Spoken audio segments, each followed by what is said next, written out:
बार बार कथा क्यों सुननी चाहिए? बार बार भगवान की कथा इसलिए सुननी चाहिए, कब कौन सी कथा के कौन सा भाव तुम्हारे चित्त में चोट कर जाए और भगवान की भक्ति हृदय में प्रकट हो जाए। ध्रुव जी महाराज माता जी से आज्ञा लेकर के जाने लगे। जैसे ही रास्ते में गए, पिताजी को पता लगा, मंत्रियों को भेजा, जाओ लौटा लाओ। सुनो, कह देना आधा राजपाट ले लो पर वापस लौटाओ। मंत्री गए, ध्रुव जी से बोले महाराज हमको आपके पिताजी राजा ने भेजा है, बोलो। उन्होंने कहा आधा राजपाट ले लो पर वापस लौटाओ। ध्रुव जी बोले भैया एक मिनट रुको, सोचने लगे। जब रास्ते पर चलते ही आधा राजपाट मिल रहा, जरूर इस रास्ते में ज्यादा फायदा है।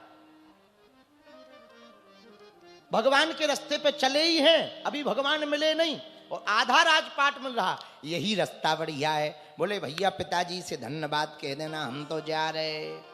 मंत्री ने आके राजा को बताया, राजा ने फिर मंत्री को भेजा, नन्हा सा बालक है समझ नहीं आता, एक काम करो उससे कह देना पूरा राजपाट ले लो पर वापस लौट आओ।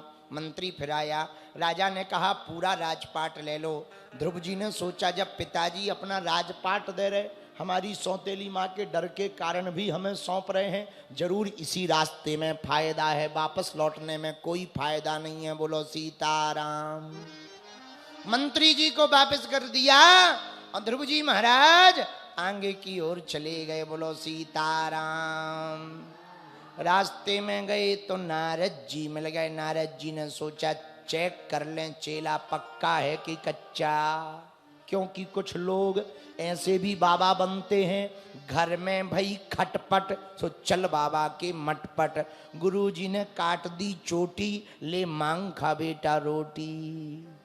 कुछ ऐसे भी बाबा होते हैं, घर में लड़ाई हो जाए, अब तो हम बाबा बनेंगे, हरिद्वार जा रहे हैं, अब तो हम बाबा बनेंगे, बागेश्वर धाम जा रहे हैं, लौट के नहीं आएंगे। लेकिन जैसे ही रेलवे स्टेशन पे शिवपुरी की पहुंचते हैं, तुरंत अपने नाती पप्पू की याद आ जाती है।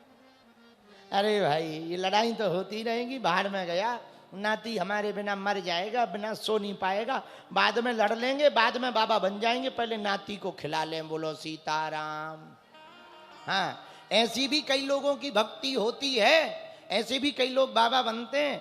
तो नारद जी ने सोचा जरा चेक कर लें कच्चा चेला है कि पक्का चेला है। नारद जी ने पूछ लिया बेटा कहाँ जा रहे हो? बोले भगवान से मिल ले। बेटा ये भयंकर जंगल है, बड़े बड़े जानवर रहते हैं, खा जाएंगे खा। तो हंसते हुए बोले ध्रुव जी महाराज, बोले नारद जी हे गुरुदेव भूल गए आप, जंगल में मारने वाले यदि जानवर रहते हैं तो बचाने वाला परमात्मा भी तो इसी वन में रहता है। खूब डरवाया, लेकिन जब देख लिया नारद जी ने कि पक्का चेला है, सो मंत्र दे दिया, लो जी इस मंत्र का जाप करो और जाओ यमुना के किनारे भगवान की साधना करो। बोलो सीताराम। नारद जी से मंत्र लेकर के ध्रुव जी महाराज चल पड़े। तत्तात गच्छ भद्रम ते यमुनायास्तटं शुचि पुण्यम मधुवनम यत्र सानिध्यम नित्यदा हरे। यमुना के किनारे मथुरापुरी में जाकर स्नान करके श्री ध्रुव जी महाराज भजन करने लगे। बोलो सीताराम। अब भगवान की भक्ति कैसे करनी चाहिए ध्रुव जी से सीखो। कुछ लोग कथा सुनकर प्रण ले लेते हैं, इस बार नवरात्रि में हम केवल लौंग खाकर रहेंगे। 2-3 दिन तो ठीक है, चौथे दिन पता लगा अस्पताल में ग्लूकोज का बोतल चढ़ रहा है।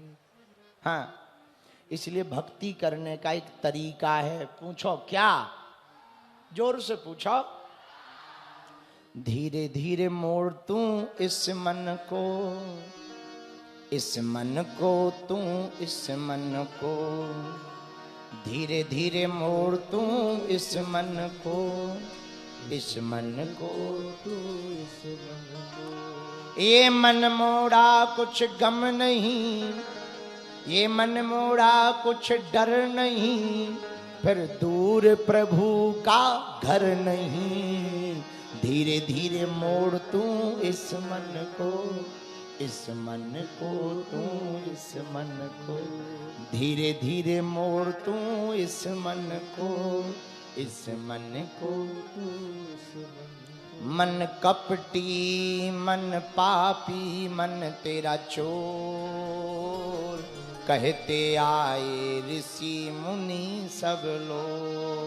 ओ मन कपटी मन पापी मन तेरा चोर, कहते आए ऋषि मुनि सब लोग। नादान है बेईमान है, नादान है बेईमान है।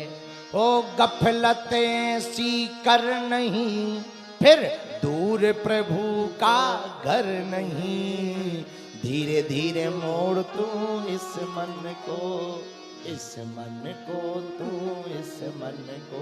हाँ धीरे धीरे मोड़ तू इस मन को, इस मन को तू इस मन को। भगवान की भक्ति को धीरे धीरे करना चाहिए। ध्रुव जी से सीखो। महाराज ध्रुव जी पहुंच गए यमुना के किनारे भजन करने के लिए। और भजन कैसे कर रहे? पहले महीने में नियम लिया, त्रात्रांते तिरात्रांते कपित्थे बदरासन।